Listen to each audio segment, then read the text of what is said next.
could Medicaid cuts impact Utahns? One family we spoke to says while the impacts may not be immediate, they're still worried about what this means for the future. My name is Jack. Yay, Jack!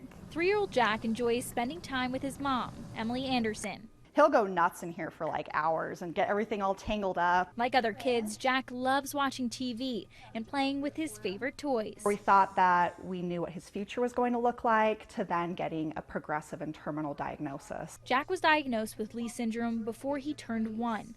The diagnosis came with more time in the hospital, more medications, and more medical bills. One of the things that happened immediately after is they handed us paperwork to apply for Medicaid. Anderson says she didn't realize it at first, but she needed Medicaid more than she could have ever known. It quite literally is a lifeline for Jack. It's not a luxury. It's not fun being on Medicaid, but it is something that has really blessed his life. She says it helps cover his hospital stays, infusions, therapies, and much more. Her biggest concern with the recent Medicaid cuts is losing her at-home nursing through her technology-dependent waiver. I have worries for our family, and then I have worries for other families as well. So nursing is considered to be an optional service. And so you talk about $1 trillion being cut.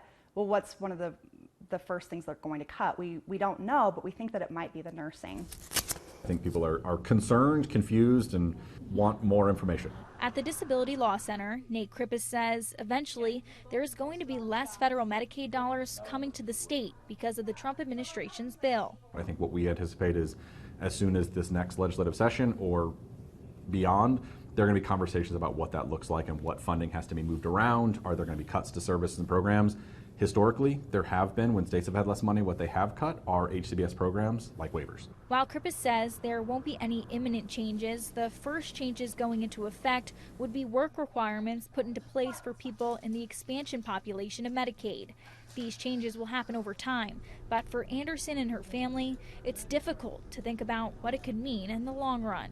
These waivers help pay for nursing care, medical equipment, and therapies that private insurance doesn't come close to covering. That's why we're so concerned. These waivers aren't a luxury, they're a lifeline.